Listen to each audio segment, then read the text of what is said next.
Hello বন্ধুরা, আসসালামু আলাইকুম। তোমরা সবাই কেমন আছো? আশা করি ভালো আছো। আমিও ভালো আছি। আজকে আমি দেশি মুরগি রান্না করব। তেল গরম হয়ে গেছে, এখন পেঁয়াজের বেরেস্তা করে নিব।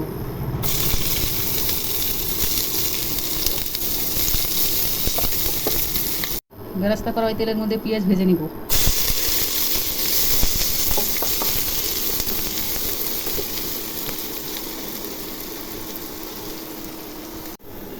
পেঁয়াজ ভাজা হয়ে গেছে, এখন আদা রসুন দিয়ে ভেজে নিব।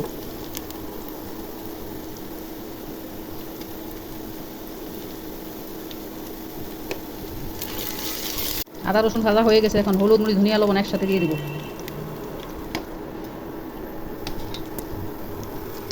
একটু পানি দিয়ে কষে নিব।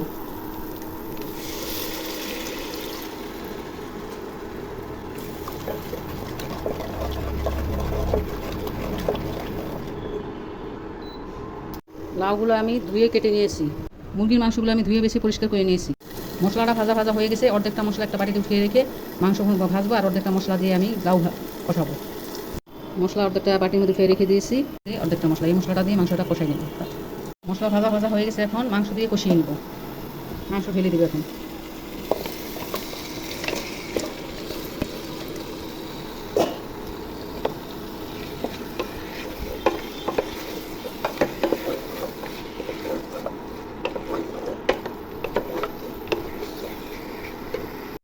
এখন আমি তেজপাতা, দারচিনি আর লবঙ্গ দিয়ে দিব, সব একসাথে দিয়ে দিব। দিয়ে নেড়ে চেড়ে দিয়ে ঢেকে রাখবো, ঢেকে কষিয়ে নিয়ে নিব।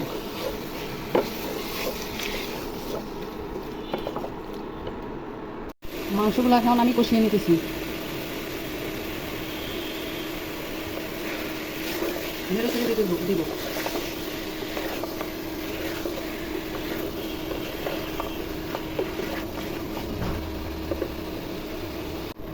এখন জিরার গুঁড়ি দিয়ে দিব।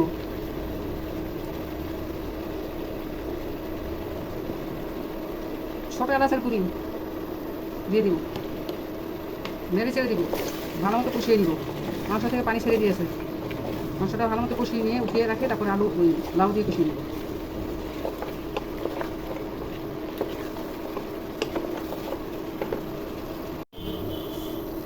মুরগির মাংস কষিয়ে অর্ধেকটা মাংস, এখন মাংসটা পুরোটা উঠে রেখেছি। এখন লাউ কষাবো ওই অর্ধেকটা মশলা দিয়ে। এখন লাউ দিয়ে দিব। লাউ দিয়ে ভালো করে কষিয়ে নিব। লাউ কষা হয়ে গেছে, এখন লাউ আর মাংসের সাথে দিয়ে গরম পানি দিয়ে ঝোল দিয়ে দিব খোদাই দিয়ে। লাউ কষা হয়ে গেছে। মাংস আর লাউ একসাথে দিয়ে দিছি, এখন গরম পানি দিব পরিমাণ মতো।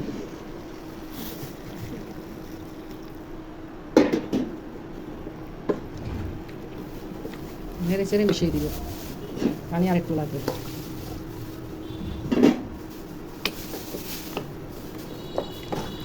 তরকারিতে বলক চলে এসেছে, ঢাকনা উঠাই।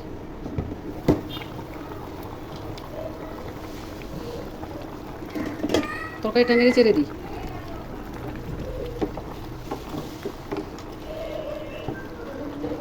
তরকারিটা হয়ে গেছে, এখন বেরেস্তা কুচি দিয়ে 5 মিনিট রেখে নামিয়ে নেব।